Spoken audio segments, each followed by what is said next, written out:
Buenos días a todos. Hoy vamos a ver los conceptos el concepto de movilidad sostenible para que tengamos el contexto del curso bastante claro y a partir de lo que veamos hoy nos vamos a dirigir a lo largo de todo el curso, de todo el semestre. Y siempre arranco esta charla con un pequeño videíto donde nos define, nos ayuda a ver el contexto de lo que es desarrollo sostenible para que lo vayamos aterrizando en lo que es movilidad sostenible. Entonces, no sé si saben, ¿alguien sabe quién es este señor? Jaime Lerner. Este señor, el de la foto de su izquierda, es Jaime Lerner. ¿Y alguien sabe lo de la foto de la derecha dónde es? Si no saben, me pueden decir no saben, no hay problema. Correcto, Natalia. La foto de la derecha es Curitiba, donde digamos que hace ya desde el siglo pasado fue el embrión de los buses BRTs, de los buses tipo Transmilenio. Y el señor que está a la izquierda era el alcalde en esa época. Ese señor es muy famoso a nivel del mundo y lo que está detrás de él son las estaciones que estaban originalmente en el sistema.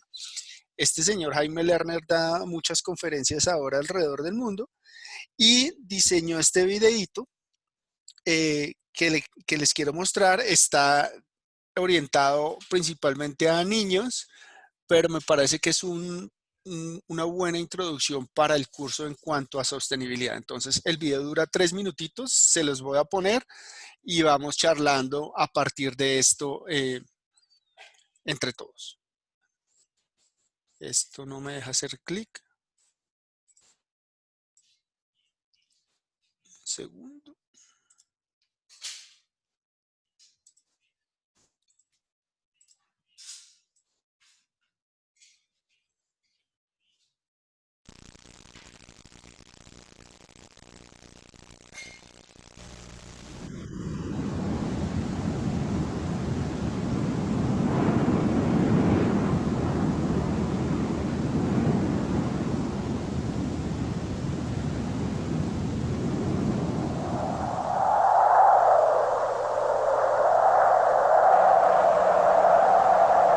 My goodness.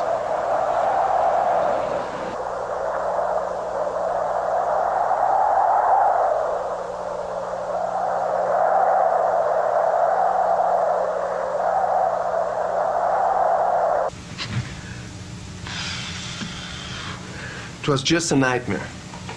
But it can happen. This and much worse. Worldwide scientists gathered today in Geneva said that the consequences of global warming can be much more serious than was previously thought. Scientists have also warned that global warming will increase the level of the oceans to an unprecedented proportion. If this happens, right where we are, for instance, the water could reach the top of the buildings. But can this actually happen? If we're not careful, yes, it can. The situation is really serious. But can science do anything to prevent it? Science is doing all that it can. Researching clean energy sources, developing products that don't harm the environment, and so on. But all this takes time. And what should we do in the meantime? Well, people can't just sit and wait. The fossil fuel consumption and its byproducts must be reduced. Energy must be saved. But how did you reach this point? In the beginning, there were few people and a lot of nature. Regardless of how many trees men cut down or how much they hunted, the impact on nature was insignificant. It seemed like natural resources were endless. And increasingly, mankind progressed at nature's expense, taking everything it needed from nature. With the advent of the 20th century, there were changes, radical changes. Oil started to make the world go round. The automobile, the airplane, and telecommunications transformed the world into this global village that we are familiar with today. Abundant energy and a multitude of comforts, which don't cease to appear, make our daily lives increasingly easier. But it all has a price. A high price for nature, a much higher price for mankind. Assaults on nature through deforestation and pollution reduce the availability of fresh water. Imagine a global lack of water. And there is also the dreadful greenhouse effect. It is scary. See what happens.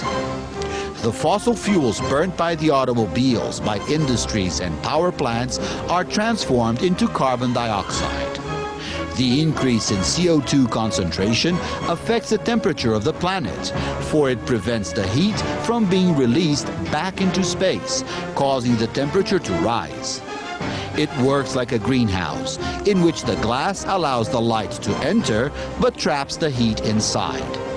And this is already changing the Earth's climate. And this is what has to be stopped. If temperatures continue to rise, the polar ice caps will melt. And then the volume of water in the oceans will increase to such a proportion that gigantic floods will simply destroy the land.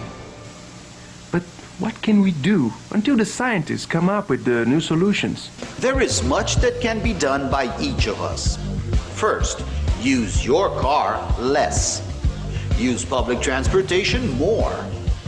Second, separate your garbage, which is the first step to increase recycling. Recycling is essential to decrease the consumption of raw materials such as forests for paper or oil for plastics. Also, recycling takes less energy than producing from raw materials. All of these are part of sustainable development. And these actions are in everyone's reach. They can be done by every single one of us in every city in the world. And where do we start? We have to start in the cities, in every city, because the cities are the largest source of the problem. So it is the cities that must take action. It is in cities where the solution starts. It's possible. It's possible. I can do it. You can do it. We can do it. I can do it. Yes. It's possible. It's possible. Use your car that's leaving alone. Reduce CO2 and save the ozone. Live closer to work. Work closer to home. Make a transition and avoid Carbon emissions. It's possible. It's possible. I can do it. You can do it. We can do it. I can do it. Yes. It's possible. It's possible. Separate your garbage. It's time to begin. Organic. Organic. Glass, paper, plastic, tin. We need to weigh more. We need to waste less. Energy. safe energy. That teaches us that. It's possible. It's possible. I can do it. You can do it. We can do it. I can do it. Yes. It's possible. It's possible now.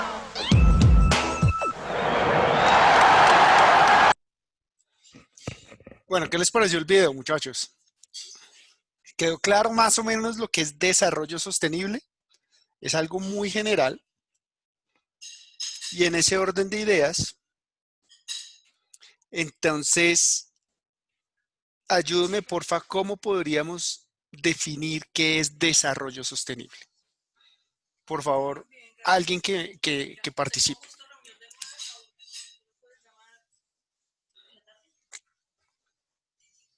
¿Alguien? Profe, si quieres, yo. Dale, Natalia, yo- por favor. Yo diría como que una definición de desarrollo sostenible es aquel desarrollo que utilice los recursos del hoy de manera eficiente que permita que las futuras generaciones puedan disfrutar de los mismos recursos. Perfecto, Natalia. Creo que me chiviaste. ¿Alguien más? Jorge, dale. ¿Ahí me escuchan? Sí, señor, dale. Ah, bueno, perfecto. Yo creería que es adicionando a lo que mi compañera dijo, es más que todo el poder satisfacer las necesidades de los consumidores, pues de las personas, y más que todo no solo de un ambiente, de un concepto como ambiental, también social y económico, porque pues, de acuerdo con la lectura, pues son las tres cosas que toca tener en cuenta para poder en verdad tener un desarrollo sostenible. Correcto, Jorge. Creo que esta es la primera vez en todos los años que llevo dictando el curso que me dicen justo lo que iba a decir. Lo que les quiero mostrar aquí primero es algunas definiciones de desarrollo sostenible. Esto se define y se redefine cada rato. Es el tema de sostenibilidad es algo relativamente nuevo, pero que cada vez se le mete más cosas y se le pone como apellido a todo. Y ahí depende de quién se reúna, cuándo se reúna y para qué se reúnan. Hay definiciones, ahora hay minería sostenible, todo es sostenible. Y tal vez el concepto, pero entonces tal vez el concepto de sostenibilidad más utilizado surge a partir, hecha por la Comisión Brundtland, que es esta de las Naciones Unidas. Miren que no es tan vieja en estos temas de desarrollo, el 87 no es tan viejo, y es como ustedes, como Natalia decía, es un desarrollo que satisface las necesidades del presente sin comprometer las necesidades del futuro. Básicamente es eso. Y esto lo podemos enlazar con lo que también nos dijo Jorge, que es algo muy importante. Pero antes de aplicar, ya teniendo claro lo que es desarrollo sostenible de una forma general, si ya nos queremos meter en el tema de ciudades y transporte y movilidad sostenible, lo primero que tenemos que hacer es identificar el problema. Y de forma general, ojo que en las ciudades es diferente, cada ciudad es un mundo aparte, un universo independiente. Yo quiero definir y vamos enlazando concepticos que vamos viendo desde el inicio de la clase. Lo principal es definir el problema. Entonces, hay 3 problemas generales que afectan a las ciudades en mayor o en menor medida. El primero, como vemos acá, es la alta dependencia del vehículo particular. Ojo que aquí no estoy diciendo que el carro per se es malo. El carro es un invento muy bueno que nos ha ayudado mucho. Ha tenido efectos positivos. Aquí estoy hablando de la alta dependencia de que hagamos en el carro todo, del uso excesivo del vehículo particular. Y aquí también podríamos meter incluso las motocicletas. ¿Vale?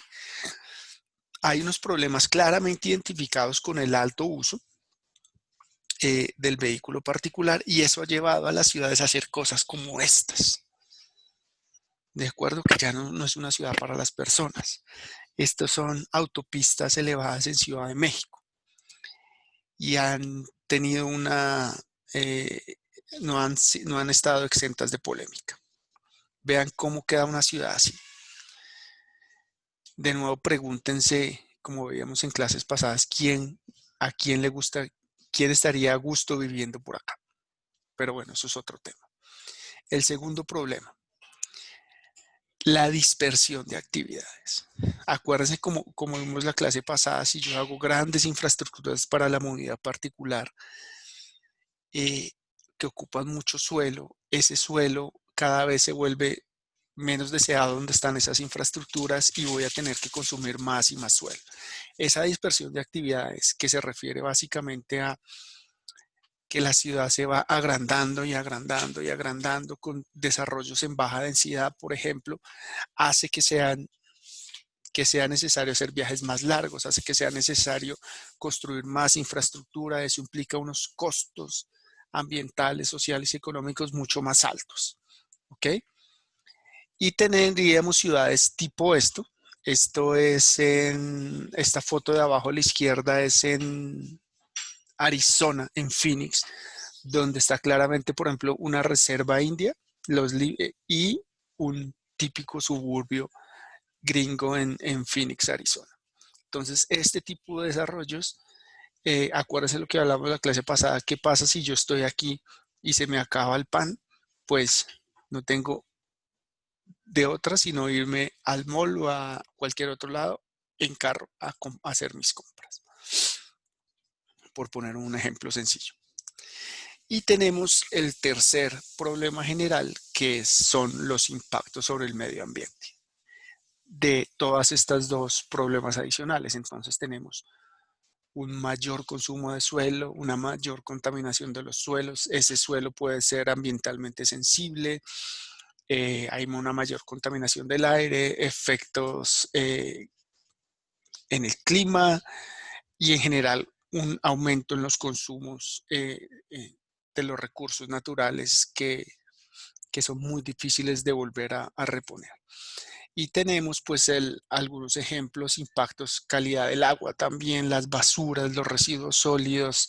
Esta foto es en China, en Beijing, donde vemos que la polución es un problema muy, muy grave y eso tiene unas afectaciones sobre la salud de los niños y de las personas mayores muy, muy importantes.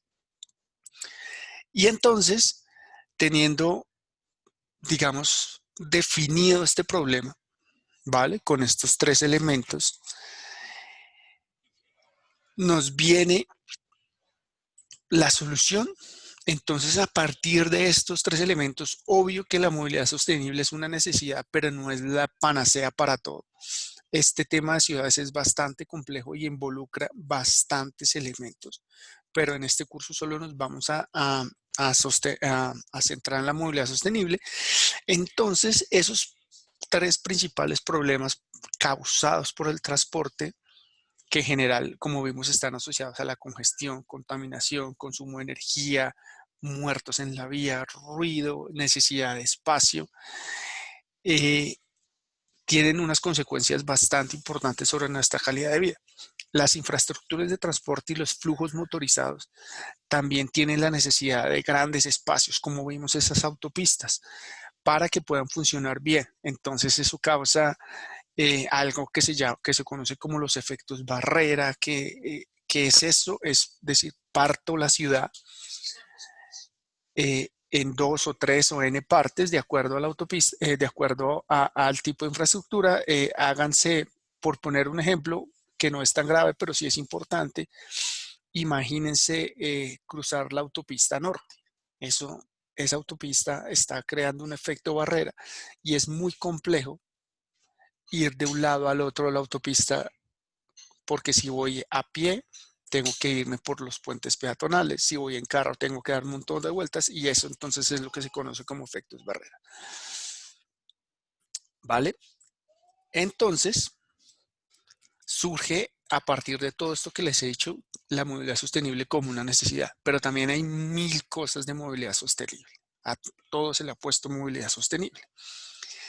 Pero esta necesidad surge de básicamente algo muy importante. La población del mundo cada vez más vive en ciudades. Latinoamérica es la ciudad más urbanizada del mundo, con cerca del 80% de su población que vive en las ciudades. Es decir, si en toda Latinoamérica vivieran 100 personas, 80 de ellas vivirían en ciudades. En Colombia es el 76%. Y vean que solo Bogotá genera la cuarta parte de la riqueza de la ciudad. Y entonces tenemos que encontrar un equilibrio muy difícil de conseguir entre economía, movilidad y calidad de vida. ¿Por qué? Porque este equilibrio hace referencia al papel de la inversión y planificación del transporte de la ciudad a la hora de incentivar otras políticas. ¿Pero qué políticas son esas? La reducción de los costos de desarrollo urbano, por ejemplo, financiaciones cruzadas, es decir, que un modo de transporte financia a otro, un modo de transporte menos sostenible financia a otro más sostenible, el aumento de atractividad de la ciudad por medio de inversiones en red de transporte puede ser muy importante, aumento en seguridad, aquí no me refiero a seguridad de robos, sino de seguridad que yo pueda usar la ciudad sin que me cueste la vida o que quede herido.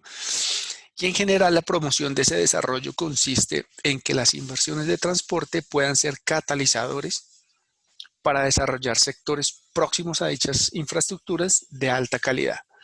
¿Para qué? Para que el desarrollo atraiga el desarrollo. Entonces, viendo esta necesidad, ahora sí voy a enlazar con lo que nos decía Jorge hace un momento, donde los pilares del desarrollo sostenible son básicamente 3. Los impactos económicos, los impactos sociales y los impactos ambientales.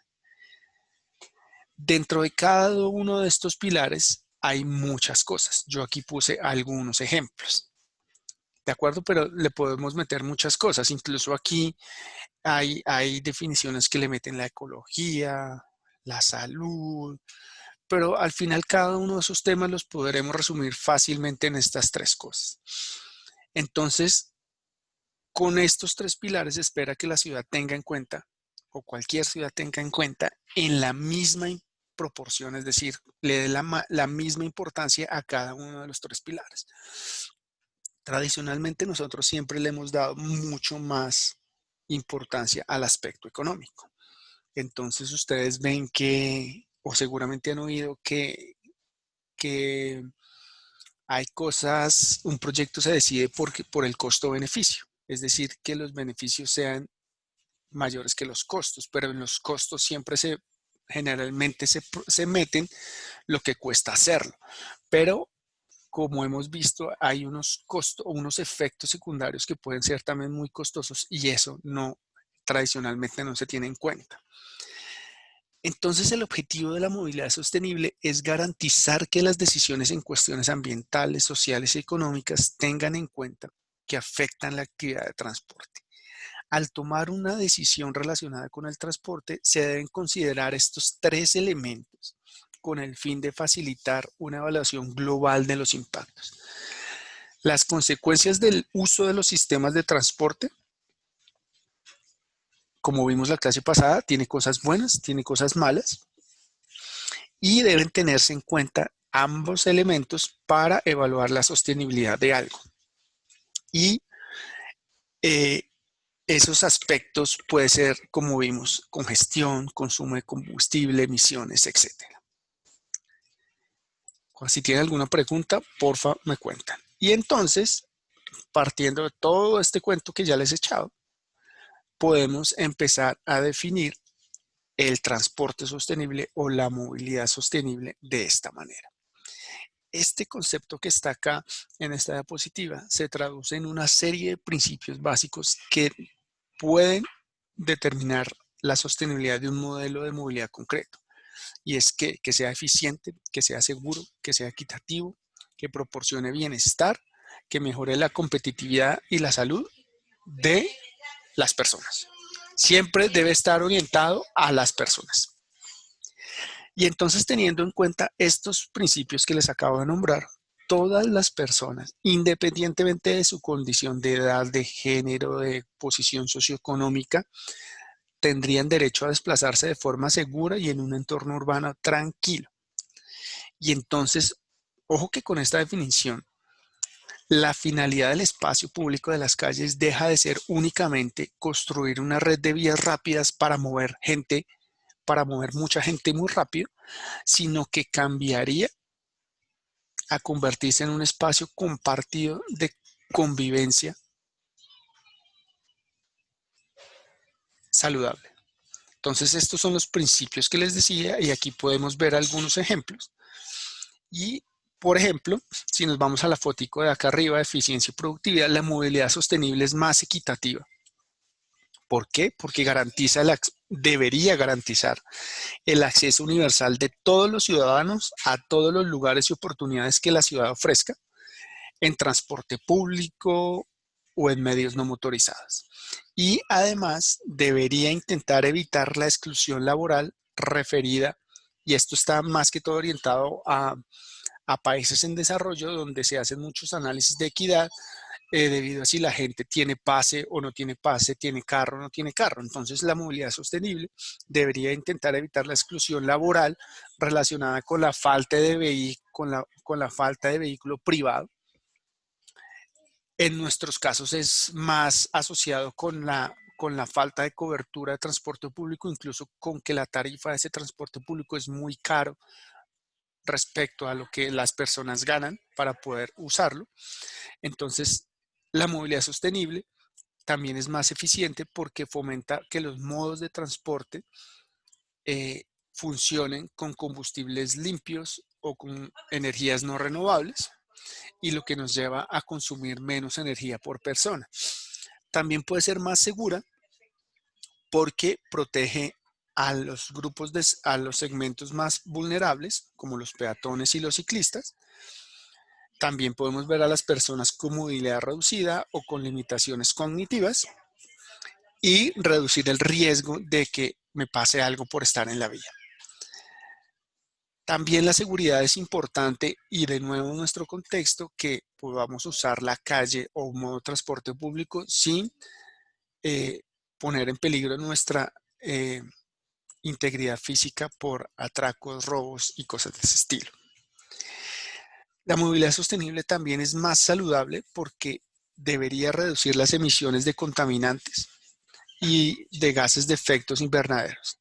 Y también debería considerar los efectos de esa contaminación sobre la salud colectiva. También es más competitiva porque le da valor al tiempo perdido en las congestiones de tráfico y penalizaría los desplazamientos poco eficientes. Y finalmente también debería ser más participativa porque debería tener en cuenta a todas las personas y sectores para tener en cuenta su opinión, para planificar, gestionar los espacios públicos y la movilidad e invitar a un debate cuando se desarrollan políticas. Se desarrollan y se implementan políticas.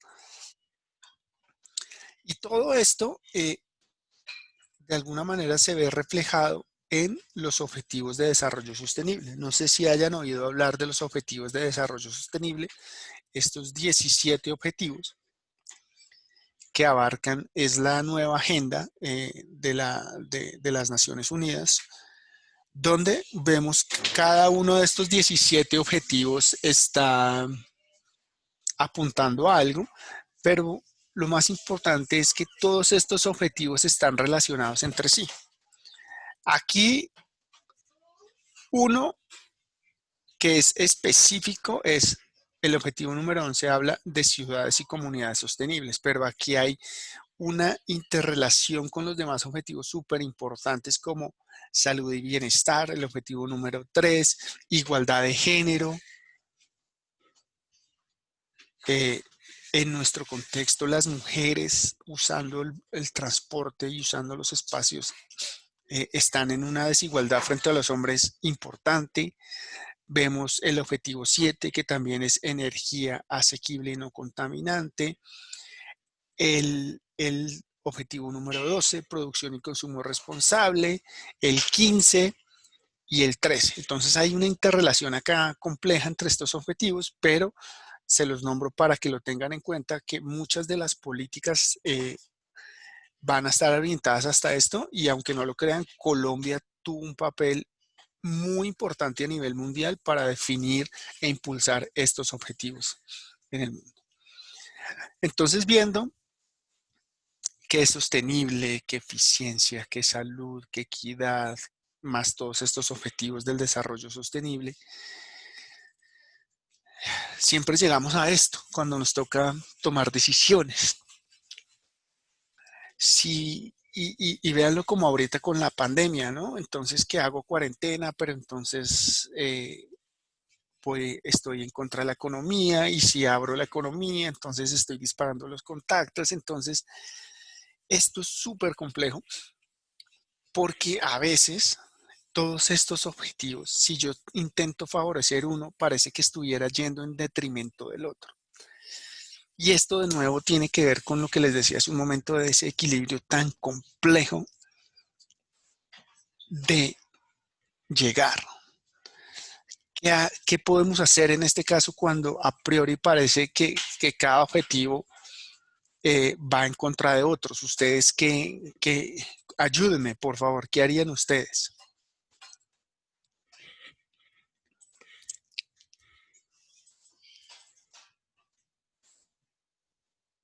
¿Alguien quiere participar?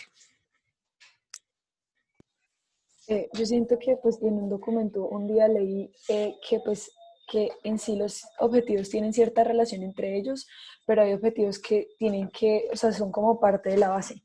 Entonces tienen que ir primero para poder desprender de ellos los que son un poco más específicos. Entonces, por ejemplo, no sé si puedas volver a la diapositiva anterior, por favor. Sí. Gracias. Entonces, como por todo el tema o sea, no sé, no me acuerdo bien, pero por ejemplo, el tema de ciudades y comunidades sostenibles debe ser como la base para poder que ya se empiecen a ejecutar otras cosas como lo son la producción y consumo responsables, la igualdad de género y la energía accesible y no contaminante. O sea, como que primero se deben ver a gran escala para ya poder atacar cosas más específicas, porque si en lo global no están bien como estructurados, pues en lo específico no va a funcionar. Ok, pero ahí implícitamente tú estás diciendo que hay unos objetivos más importantes que otros, ¿no? No es que sean más importantes, sino que, pues lo que según entendí ese día y leí, es que como que, no sé cómo decirlo, profe, como que hay que reconocer que esa es como la base, porque si ese no se satisface, no se puede satisfacer el otro. Ok, ¿Me voy a entender? ok. Ok. Sí, sí, sí, sí. Gracias, Natalia. Mateo, ¿quieres decir algo? Hola, hola. Sí, digamos, yo creo que más que todo, pues eso depende mucho del contexto donde se quieran aplicar los objetivos de desarrollo sostenible. No creo que haya una respuesta correcta, digamos, a decir cuáles objetivos pues hay que implementar primero, sino creo que se deben abordar todos desde como una visión subjetiva del sitio donde uno quiere trabajarlos. Entonces, digamos, en el caso de Colombia no, pues no hay respuestas correctas del todo porque los problemas son estructurales y muchas veces colaboran y tienen correlación entre ellos. Entonces, algunos objetivos sostenibles, a pesar de que se ven muy encontrados, pues pueden colaborar en a solucionar ciertas situaciones o ciertas problemáticas. Entonces creo que más que todo se debe hacer pues un análisis en general de la situación y abordar el problema como algo estructural, pues pensando en que los objetivos fueron pensados para solucionar problemáticas estructurales. De acuerdo, Mateo, de acuerdo, y tienes toda la razón, esto es supremamente contexto dependiente. Y hay algo también, antes de darle la palabra a Juan Guillermo, esto es parte de algo que son los objetivos. Yo qué quiero lograr y los objetivos son muy políticos, ¿vale? Eso también hay que tenerlo en cuenta. Cada gobernante llega a decir yo quiero hacer esto y yo quiero hacer lo otro y eso tiene un componente político muy importante. Dale, Juan Guillermo.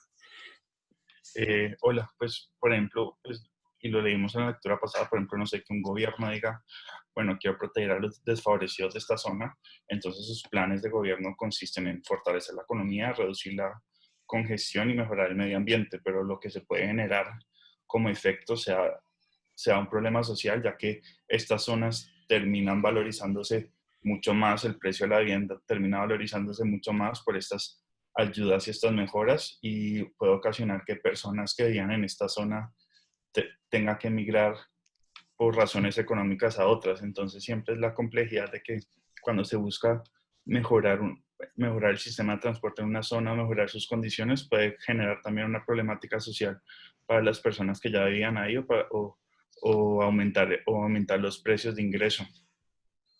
Correcto, Juan. Es importante y aquí por eso está el componente de equidad muy importante.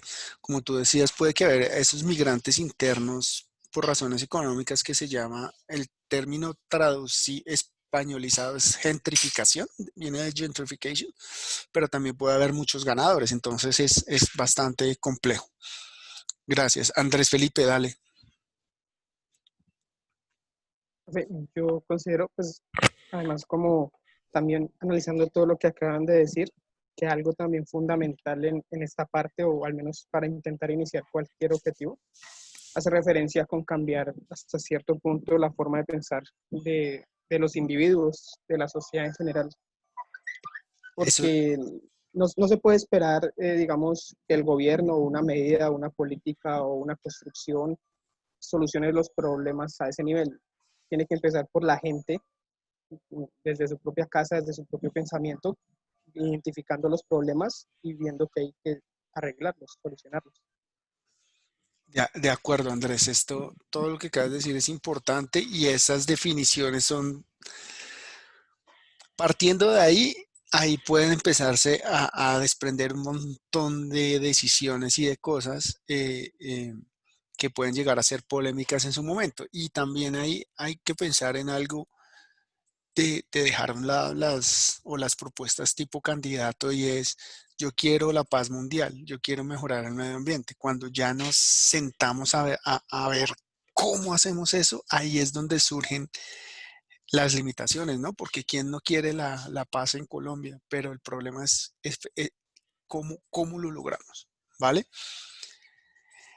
Y como eso es tan difícil, yo les voy a dar unos tips también tipo candidato, pero no tanto, sino algunos tipos de acciones para, en el contexto nuestro, ir hacia una transición de un transporte sostenible. Y vemos esta pirámide que antes estaban los tres primeros ladrillos. Últimamente se le ha metido este. ¿Y en qué consiste esto? Es la estrategia evitar, cambiar, mejorar. En inglés la van a ver avoid, shift, improve. Así. Avoid, shift, improve. Perdón. Entonces, ¿qué deberíamos evitar? Primero, evitar la necesidad de viajar para viajes innecesarios. Creo que en esta coyuntura hemos visto, creo que vamos a salir con una muy buena idea de qué vale la pena que hagamos el viaje y qué no.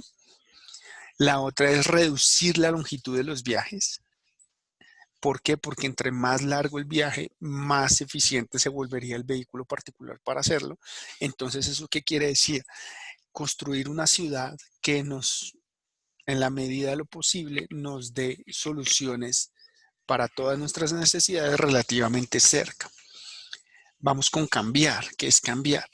Cambiar hacia modos de transporte más eficientes. Y ahí que cabe.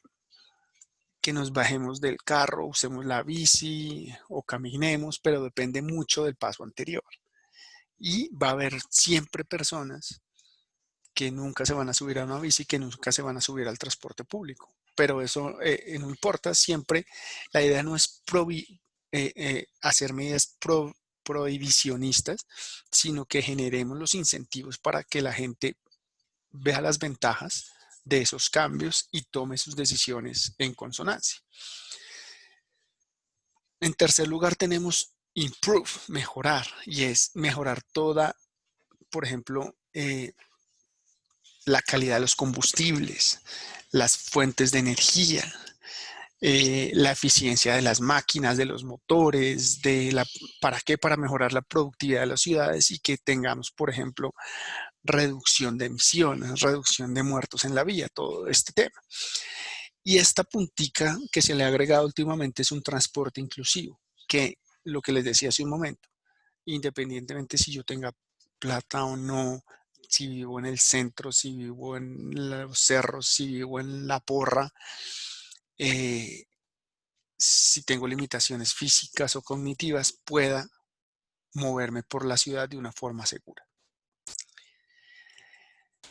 Esas son como las acciones generales. Dentro de cada uno de esos pasos hay infinidad de medidas que ahorita les muestro algunos ejemplos. Y estas acciones deben ir enmarcadas a cambiar como la forma de pensar tradicional que tiene la ciudadanía. Ya ustedes como estudiantes han cambiado sorpresivamente y para mi buena sorpresa han cambiado el chip un poquito. Pero piensen ustedes, si yo les hago esta pregunta, o si ustedes le hicieran esta pregunta en general a la ciudadanía en Bogotá, en Medellín, en Santa Marta, en Leticia, cambiemos aquí el tema de Bogotá. ¿Ustedes qué creen que es la respuesta general a esta pregunta?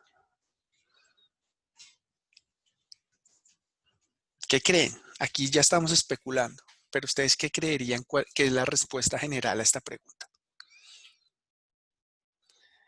Natalia nos dice que la inseguridad y altos tiempos de viaje, supongo. Sebastián, cuéntanos. Tomás nos dice trancones. Muy bien, dale.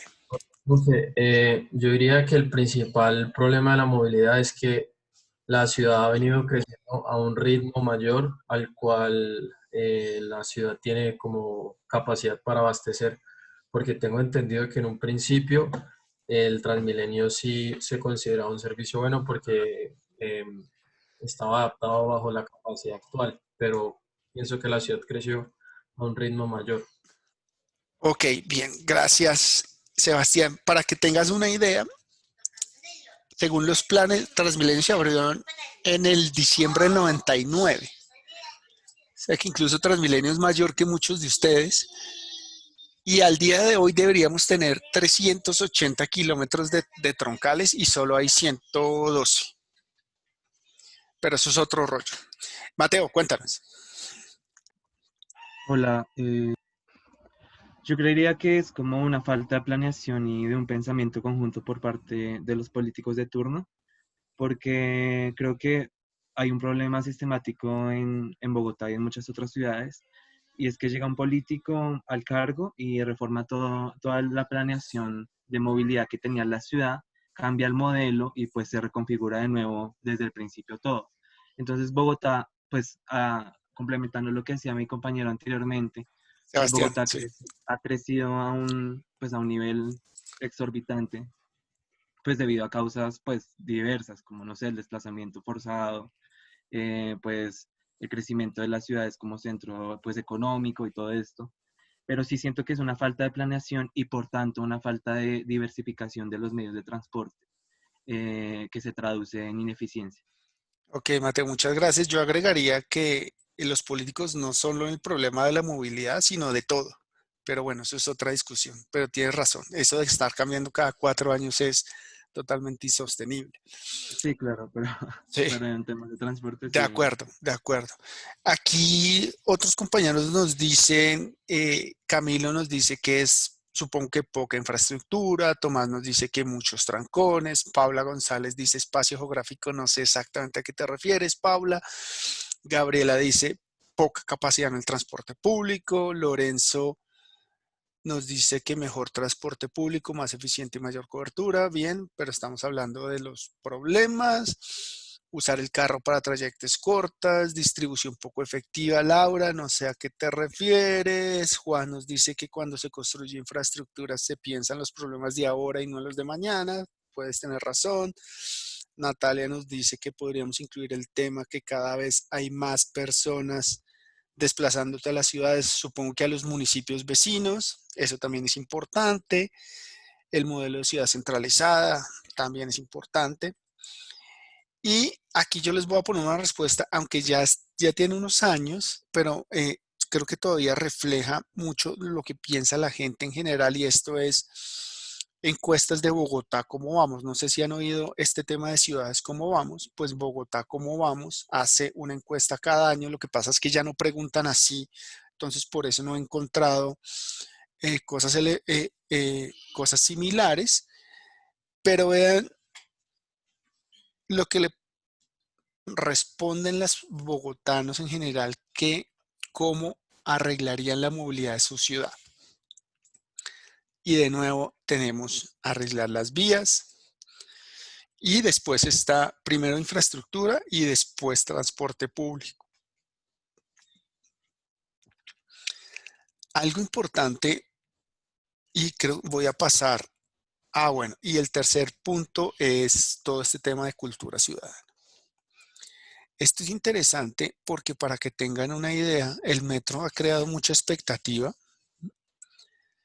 ¿Se acuerdan que en Bogotá se hacían más o menos 13 millones de viajes? Lo que está pensado que recoja el metro es más o menos el 6-8% de esos viajes. Así que ustedes ya me dirán si eso va a arreglar el problema de movilidad de Bogotá o no. Ahí se las dejo. Pero casi siempre la respuesta, y sobre todo esto está muy arraigado en los políticos, ya no tanto en nuestros políticos locales, sino mucho en los políticos a nivel nacional, es las vías. Hay que hacer más vías, etcétera. ¿Y por qué la solución no es hacer más vías? Imagínense que yo hago más vías y que implícitamente, ¿qué estoy haciendo? Estoy generando una mayor capacidad, es decir, que es más fácil moverme en transporte particular. Entonces le hago un segundo piso a la séptima. Entonces alguien que vivía en Cedritos y que se iba en carro a la universidad y se tardaba 1 hora, ahora con la séptima en 2 pisos, pues se va a tardar media. Pero ¿qué es lo que generalmente la gente suele hacer? Bajo ese presupuesto de tiempo de viaje, lo que la gente hace es conservar esa hora de viaje y se va a vivir más lejos porque es más barato, puedo tener más área, etcétera, etcétera. Eso causa que haya usos dispersos, es decir, la ciudad va creciendo, ¿de acuerdo? Y esos usos dispersos me están generando un área, una huella urbana de mayor tamaño. Y como tengo más capacidad en vías, lo que estoy haciendo es que y usos más dispersos, lo que estoy haciendo es incentivando implícitamente el aumento de la motorización. Es decir, ahora es mucho más fácil irme por el segundo piso de la séptima.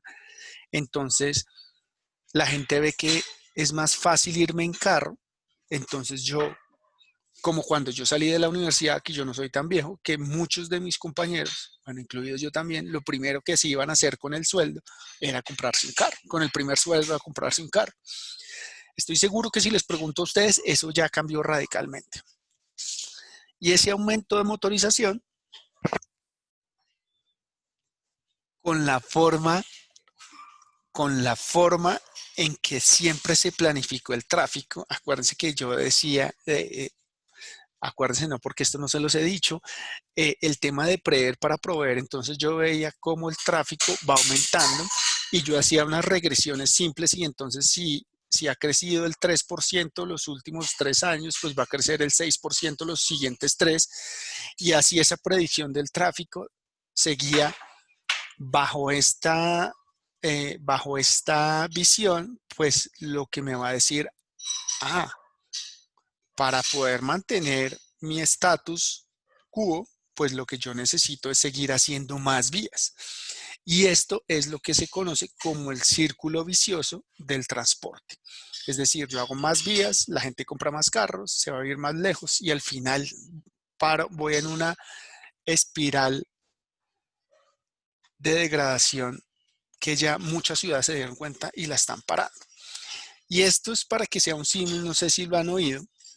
Esto es más o menos lo mismo cuando ahora que estamos encerrados y aburridos, estamos comiendo mucho y mal y no salimos a hacer ejercicio y estamos pegados de las pantallas. ¿Qué pasa? Pues que nos ponemos gordos y nos da diabetes y nos da hipertensión y no sé qué. ¿Y qué hacemos para solucionar eso? Pues aumentamos la talla. Y aumentamos la talla, ya no estamos tan apretaditos. ¿Para qué? Para poder seguir comiendo mucho y mal y al final lo único que estamos haciendo es disfrazando el problema. Hasta que va a llegar un punto en que nos da el COVID y tenemos sobrepeso, diabetes, hipertensión y hasta ahí llegamos. Entonces, este tipo de planificación, estos círculos viciosos, estas espirales de degradación, tenemos que cambiar esa visión, cambiar esa tradición. Tomás nos dice que también puede que la facilidad para obtener las licencias de conducción sea un problema. Eso es un problema, lo de las licencias de conducción, Tomás, pero es más que todo un problema asociado a la seguridad vial, sobre todo en motociclistas. Cuando veamos la clase de seguridad vial, se los vamos a contar. Es un problema muy serio en cuanto a muertos y heridos en la vía por esas poco rigurosos procesos para obtener las licencias. Para que tengan una idea, el 67% de los muertos en Colombia tienen licencia de menos de 5 años, es decir, sacaron el pase hace menos de 5 años, pero eso lo vamos a hablar en otra clase. Entonces, lo que les decía, bueno, Juan nos tiene una pregunta y es respecto a la medida de pico y placa. ¿Qué han dicho? Juan pregunta acerca del pico y placa, ¿qué han dicho los estudios respecto a las compras de carros? ¿Baja o aumenta? Porque alguien puede comprar otro carro y lo hace para no sufrir la medida. Juan, lo poquito que hay ha demostrado no que quien no tenga carro compre, porque el carro aquí en Colombia sigue siendo caro, pero sí hay estudios que dicen que que quien ya tiene carro compra un segundo carro. Y eso ha aumentado mucho la tasa de motorización, al menos en ese estudio que fue Bogotá y Medellín. Creció mucho la compra de un segundo vehículo o incluso de un tercero, y lo que se vio es que generalmente esos segundos y terceros carros son más baraticos y más viejitos y de menor calidad, y tienen problemas grandes en seguridad vial. Eso también lo vamos a ver en esa charla, que aquí nos traen los carros más malitos en cuanto a su seguridad vial y que contaminan más. Eso también ha tenido esas medidas, después las vamos a ver, como el pico y placa, tienen unos efectos secundarios a largo plazo nefastos. Nefastos.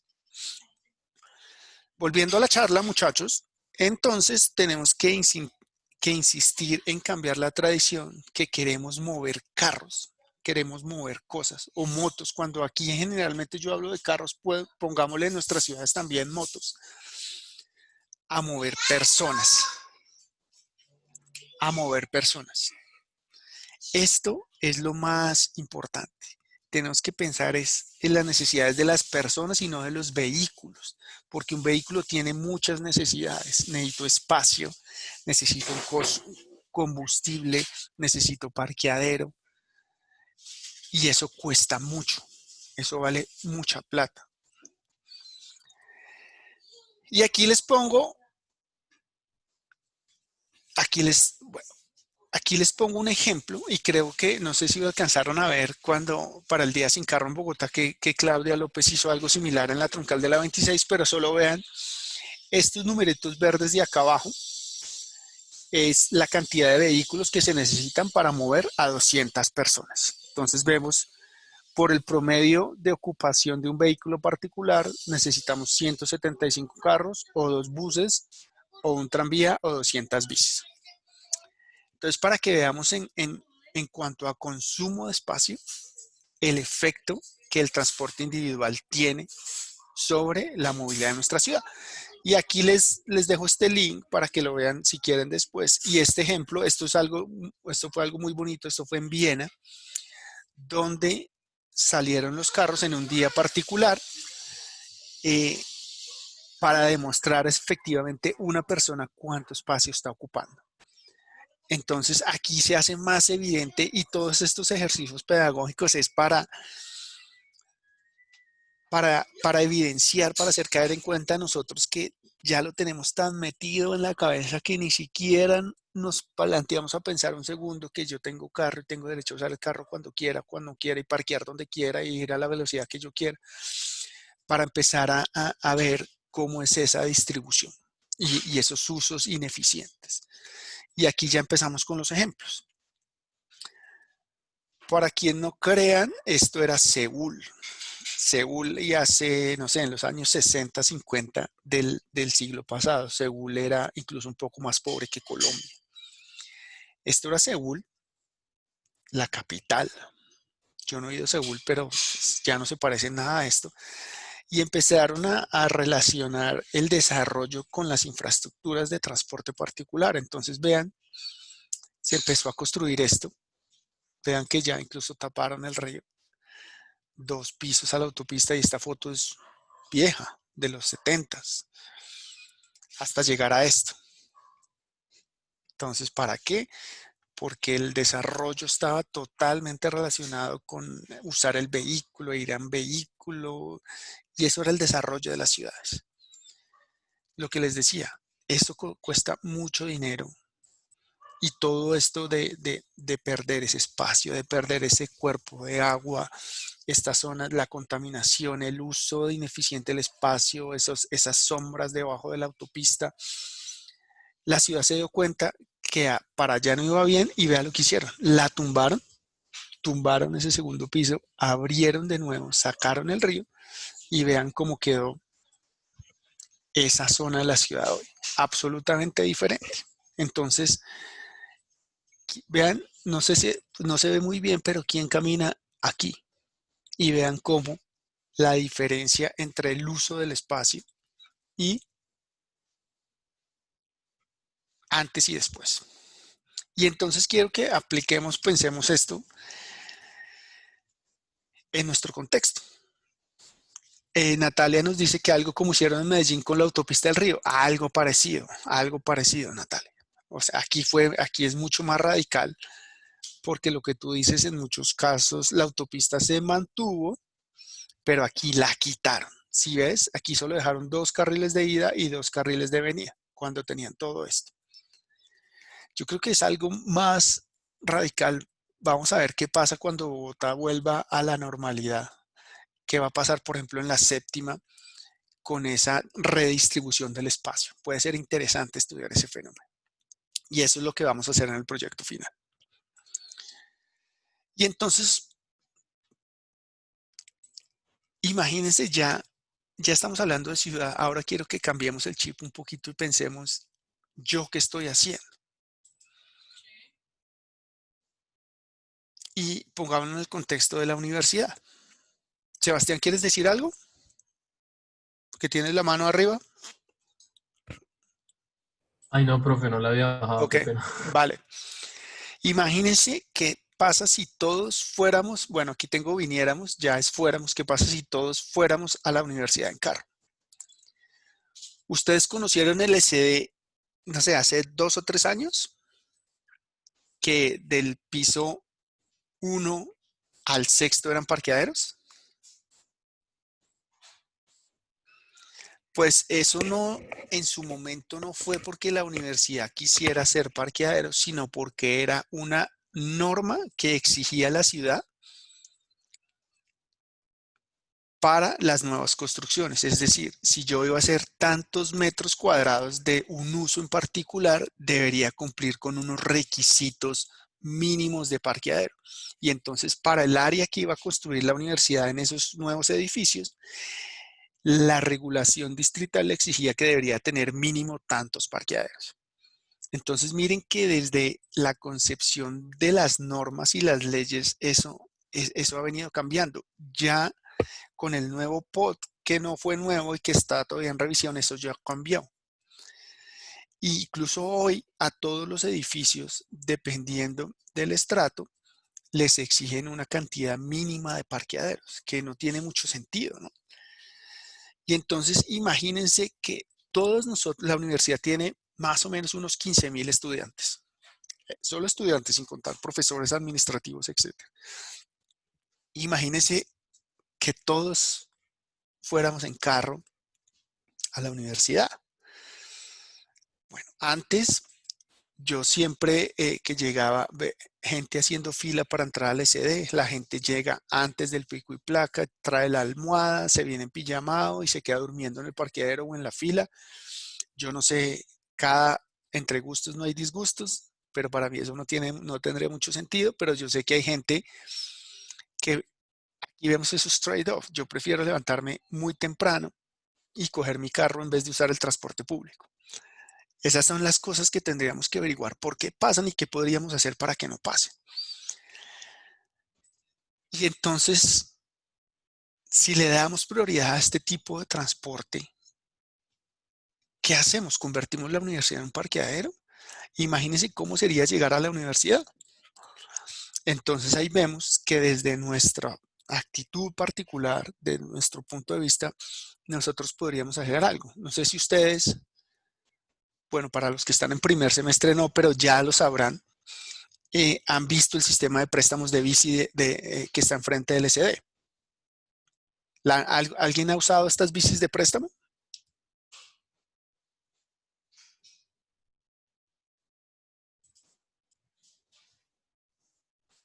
Hola.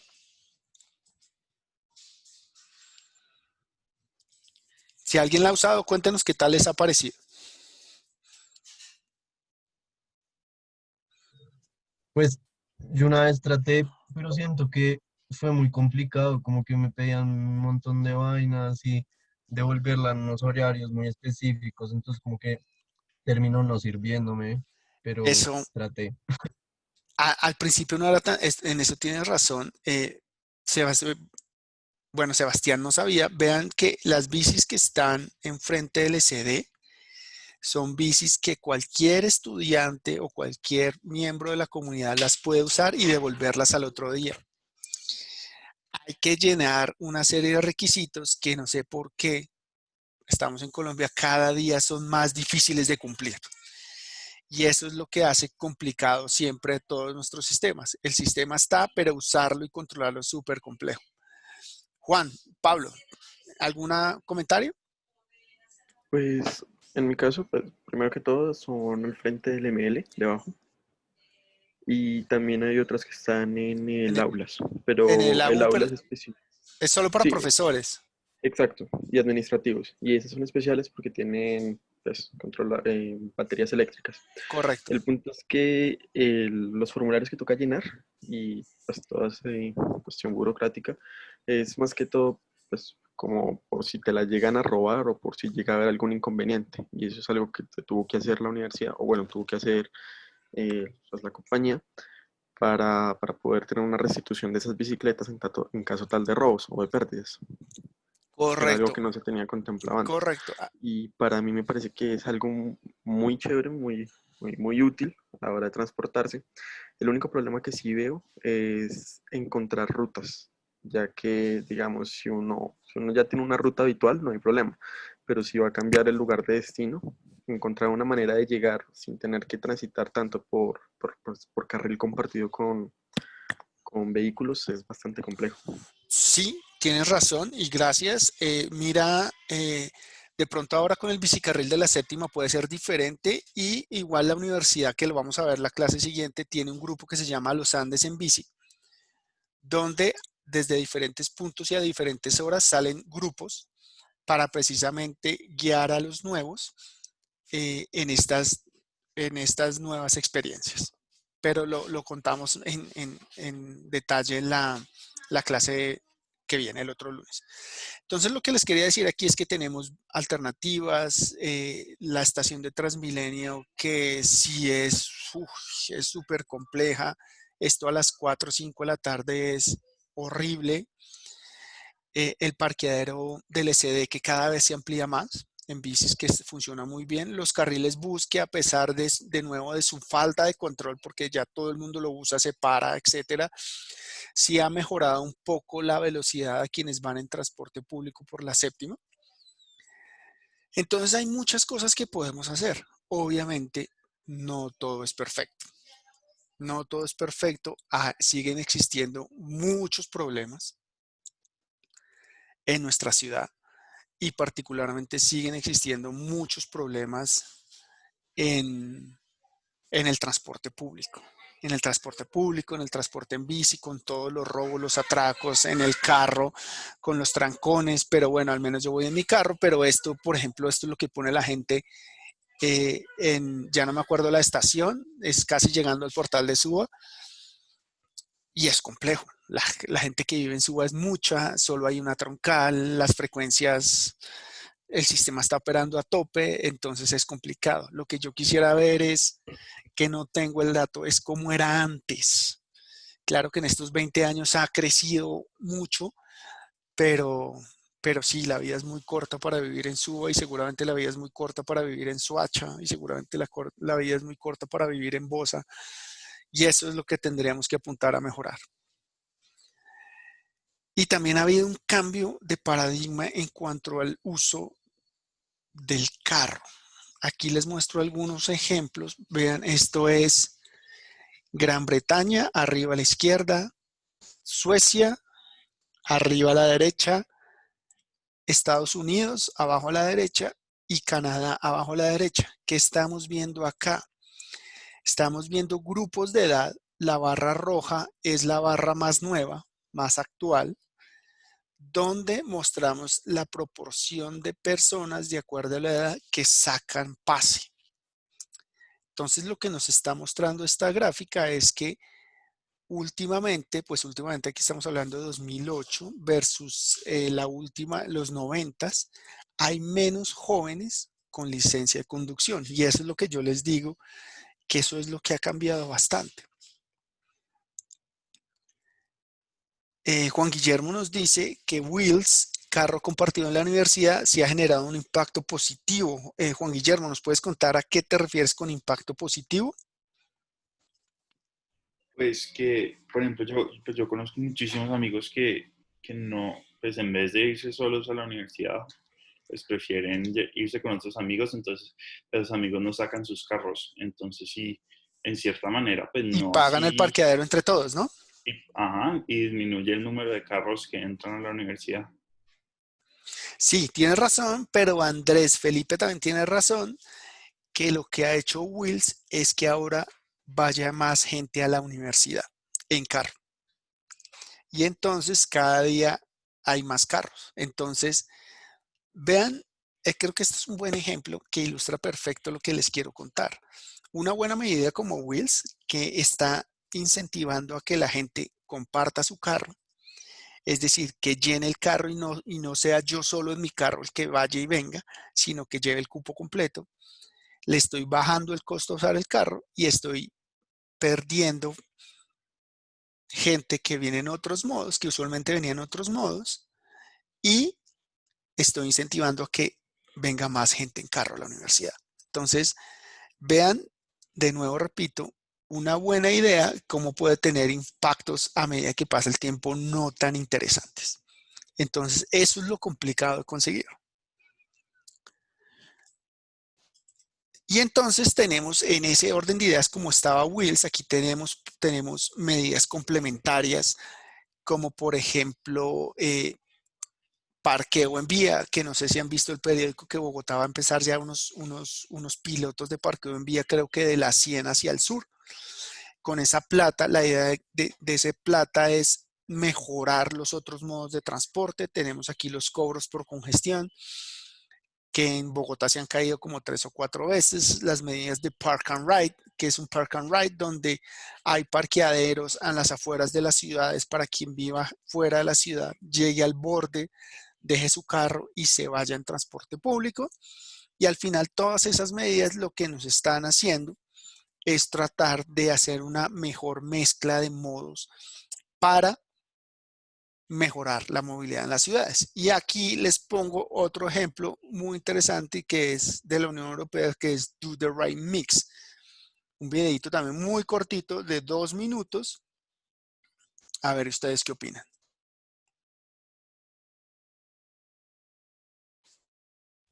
Thousands of people in Europe suffer from an addiction that has repercussions not only on their health but also on their wallets.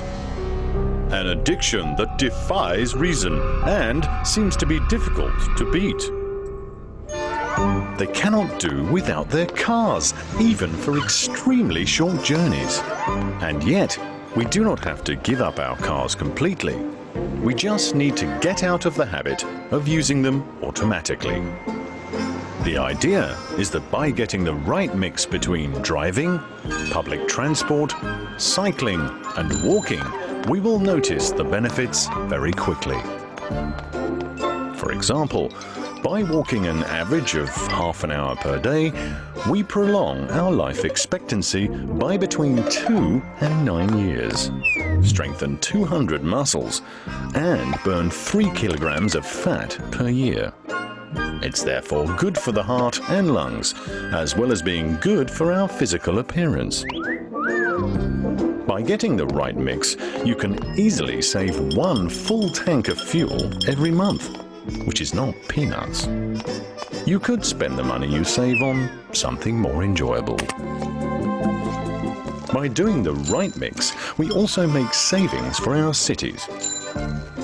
It has been calculated that each kilometre we travel by car costs our city nearly €1 in various costs. That is money that the city could spend on projects to benefit the community. By doing the right mix, we make our cities more enjoyable places to live. Fewer traffic jams, less pollution, less greenhouse gas emissions.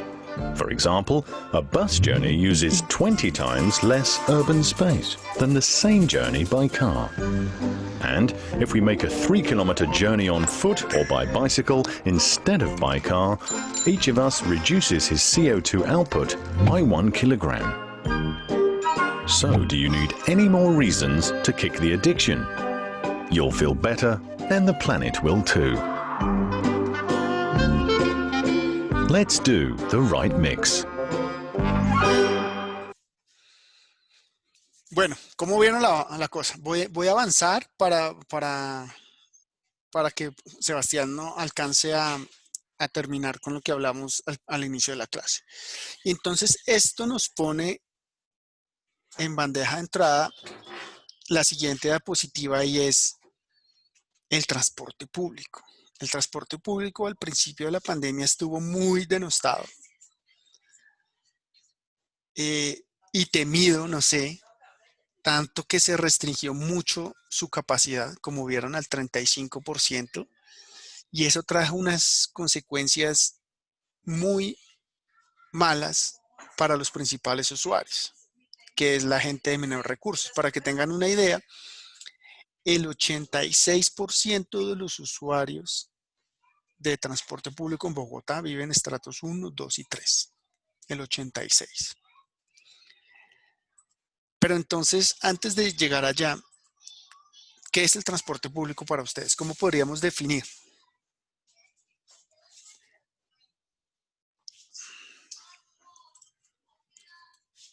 ¿Quién me ayuda?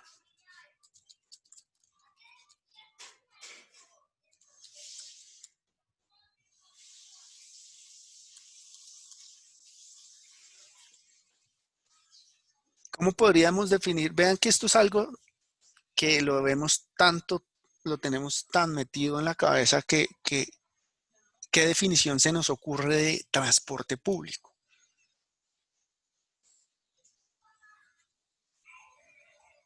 ¿A quién le gustaría decir algo? Bueno. Vean la definición de transporte público. ¿El taxi cabría acá? ¿Qué dicen ustedes? Aunque sea, ayúdenme con esto. No. Correcto, el taxi no está acá, ¿vale? Entonces, partiendo de esta definición de transporte público, donde básicamente se ofrecen servicios de acuerdo al contexto con horarios y rutas predeterminadas sin basarse en sistemas de reserva, como lo puede ser un taxi o una plataforma Didi, Uber, etc. Aquí también hay un mundo increíble de transporte público, de diferentes tipos de transporte público, y vemos que hay en el agua,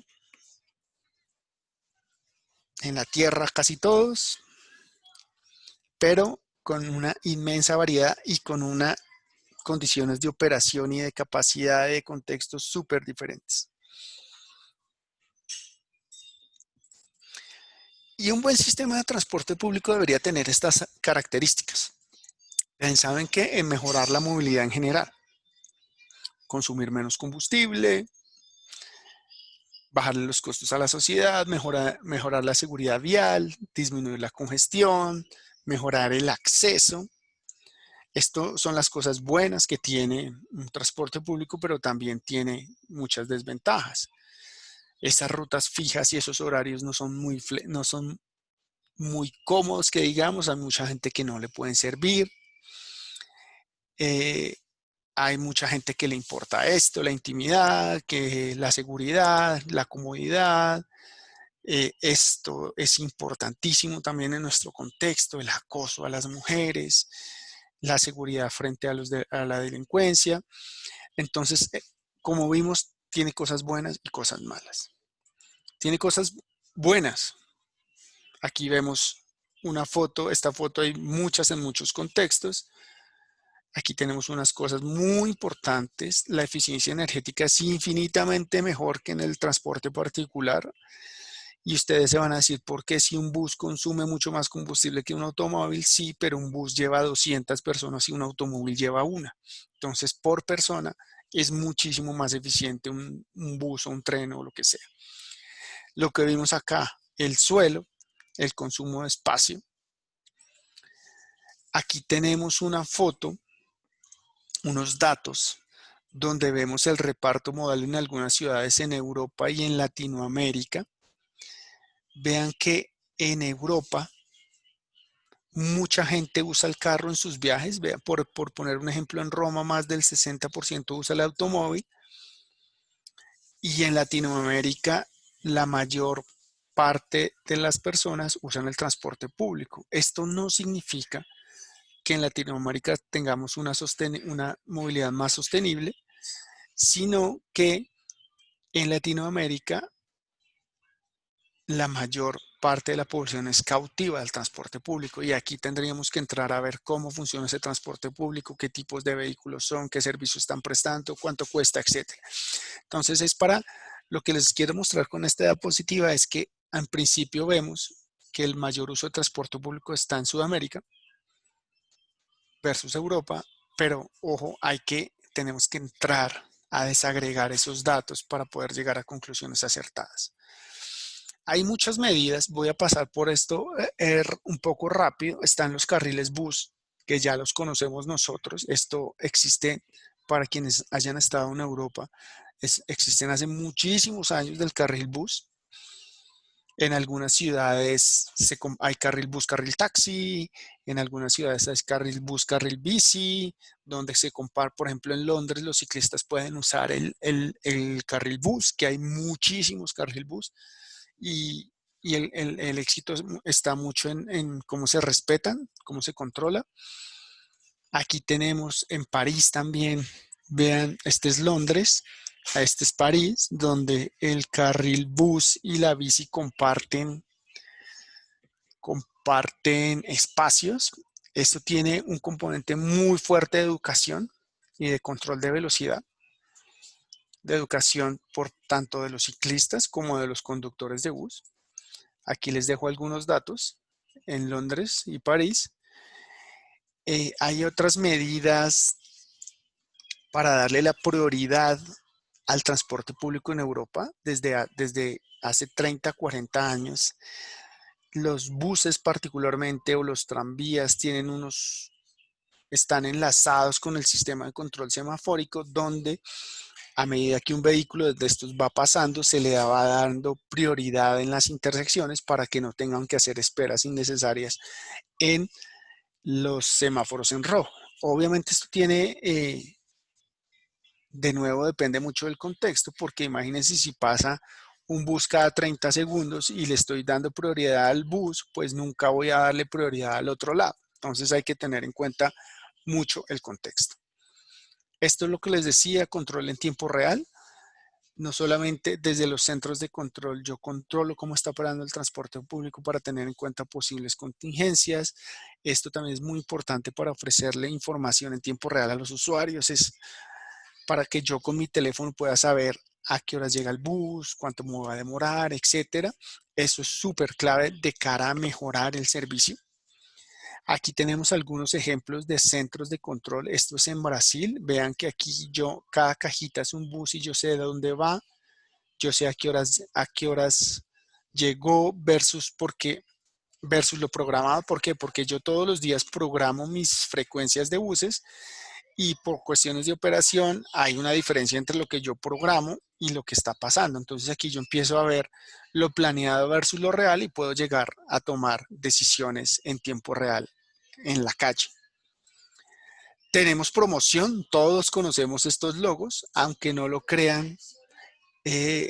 Transmilenio es muy, muy famoso en el mundo, ya no tanto en Colombia, pero con estas promociones la marca es clave. Ustedes en Madrid o en Londres que están los dos logos acá, hay una cantidad de mercadeo alrededor de eso, camisetas, yo no sé cómo, lapiceros, yo no sé cómo se dice eso, pero esa creación de marca es muy importante.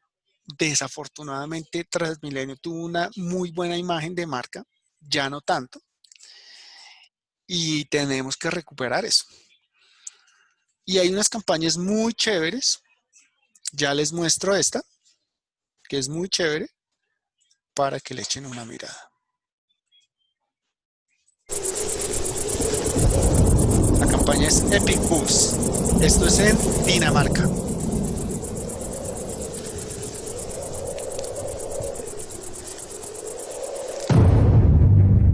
Midtrafik præsenterer Bussen. Chauffør Køren er cool. Jeg er cool. Toplækre sædepladser.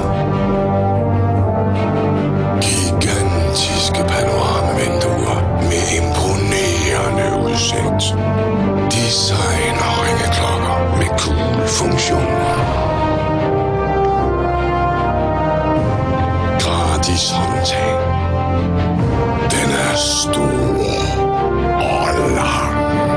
Den har sin egen bane.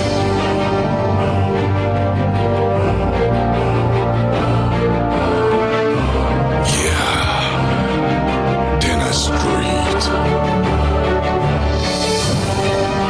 Og den kører også om natten. Jeg er stadig cool. Ja, bussen er cool. Så stå tidligt op i morgen og få en god plads. Midttrafik. Vi skal nok køre dig. Entonces, como les decía, hay campañas que incitan a usar o incentivan a usar el transporte público, pero obviamente el transporte público debe dar cosas buenas. Sebastián nos dice que este tipo de promoción falló cuando se empezó a implementar el SITP. Sí, Juan, esto falló y sobre todo falló muchísimo en la forma en cómo se reorganizaron las rutas. La gente no sabía qué ruta iba, para dónde, ni por dónde pasaba, ni por dónde paraba. Y entonces eso fue un problema muy, muy grande donde se perdió una cantidad de plata importante.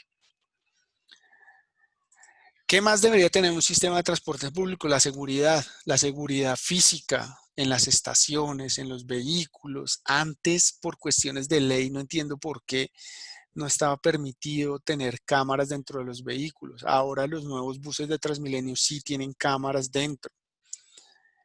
Todo eso ayuda o al menos desincentiva a que se cometan delitos en el sistema. La información clara y fiable es importante. Es importante. Imagínense alguien no usuario de Transmilenio, aunque ya ha cambiado un poco. Yo me subo a Transmilenio y veo esto. Yo quedo más perdido. Imagínense en un sueco viendo esto. Yo quedo más perdido que un berraco. Y esos horarios que solo funcionan de las 6:30 a las 8:30, entonces uno se para y mira y dice, este me sirve, y lleva 15 minutos esperando y no pasa, y entonces va y vuelve, es que ya son las 8:40. Entonces todo este tipo de cosas hace que sea muy difícil de usar el sistema y desincentiva usar el sistema. Esto ha cambiado un poco, pero en Transmilenio hay muchas rutas, lo que hace que sea también difícil de usar. Unos buses vayan muy llenos, otros buses no vayan tan llenos y se hace un uso insuficiente o ineficiente de todo el sistema.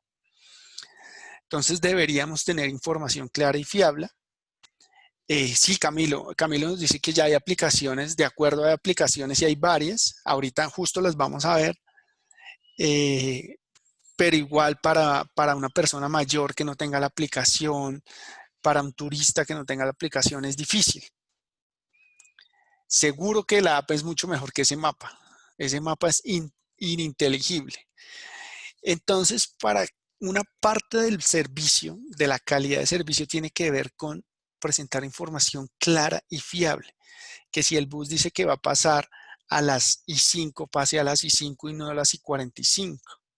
No sé si ustedes han visto en Transmilenio o antes de esto, veían en Transmilenio que ya sale el B47, va a llegar en más.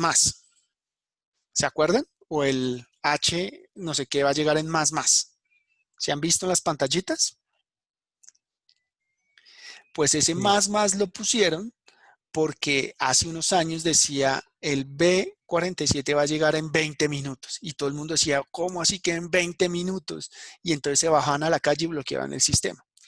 Ahora, si es más de 7 u 8 minutos, lo quitaron y ponen el más y se solucionó el problema de los bloqueos, al menos por ese aspecto. Entonces, para que vean cómo pequeñas cositas pueden ir funcionando, y este es un tema bastante complejo porque con las personas todo es complejo. Entonces, lo que les decía, información fiable, aquí les muestro algunos ejemplos. Este es de Transport for London, donde donde es súper fácil planificar. Con buses, aquí está lo del congestion charge en Londres, lo del peaje urbano, en tren, en bus, en metro, en el tube, como le dicen, tenemos Madrid, de toda la comunidad de Madrid. Tenemos los buses municipales, los trenes de cercanía, los buses interurbanos, el metro, el tranvía, etc. También tenemos en Francia la RAP, donde podemos planificar.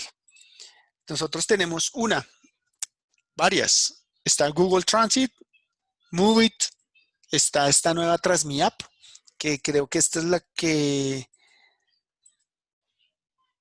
la que decía Sebastián, ¿cierto o no? Esta es la app que decías tú, ¿o no?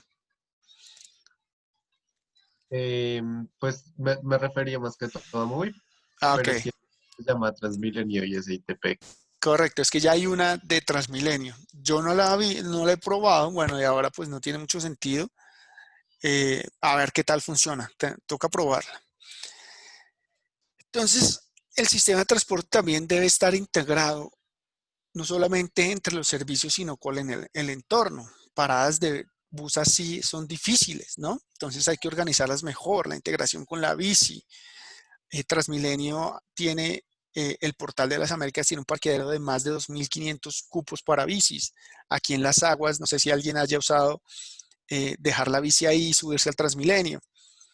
Este es el parqueadero de las Américas que les mostraba. En Europa particularmente hay unas integraciones muy, muy interesantes con la bici, pero obviamente estas fotitos de la derecha, si llegan 300 biciusuarios, pues es difícil que los 300 quepan en el tren.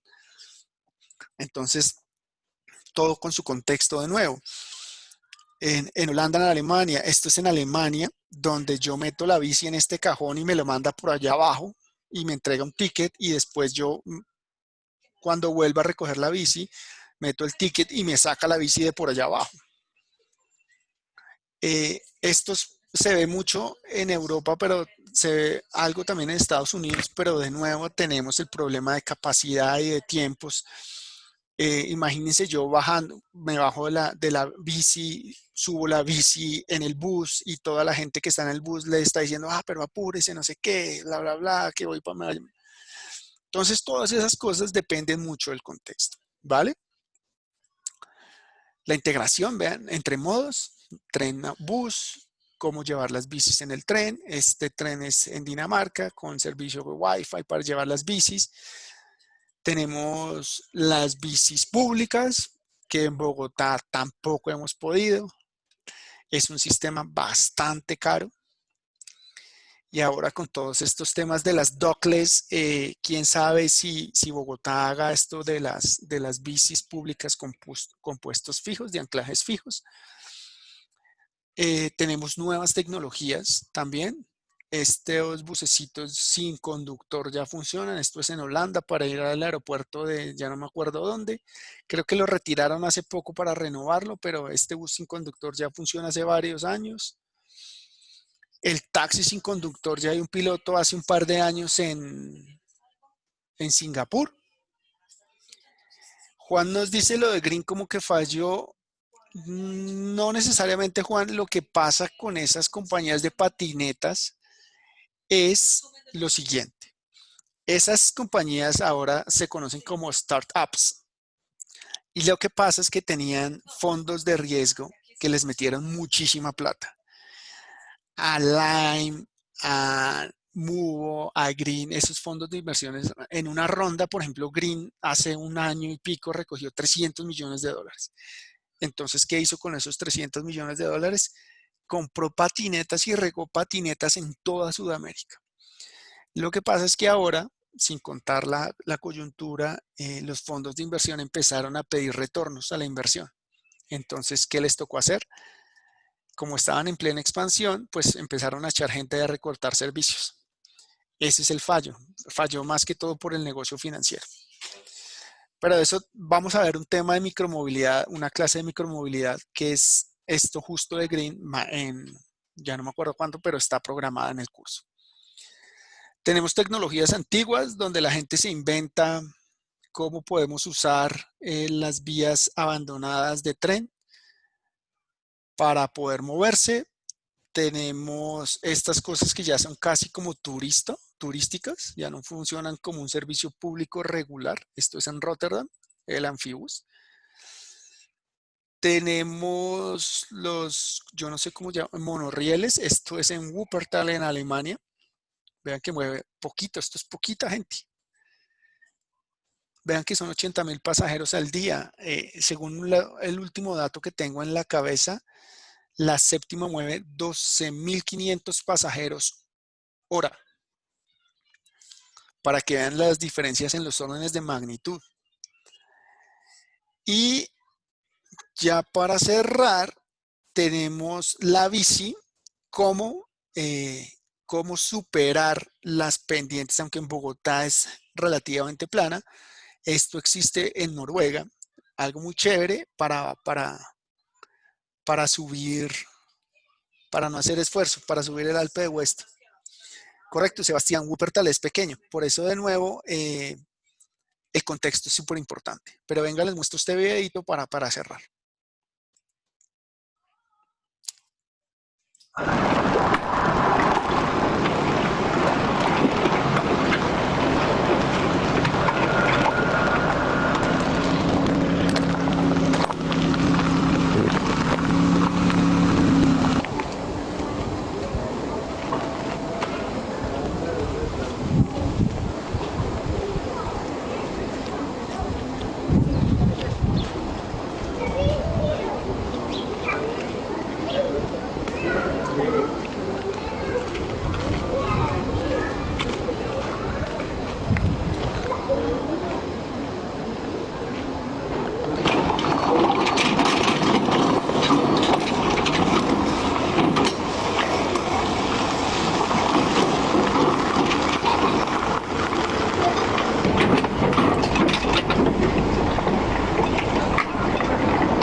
Siendo silenciado.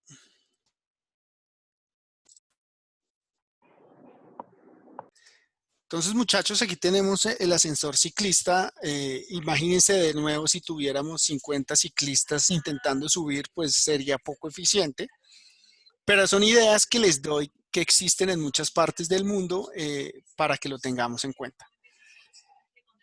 Por hoy terminamos la clase. En algunas partes fue un poco rápido para darle tiempo a Sebastián. Si tienen alguna pregunta, muchachos, bienvenida.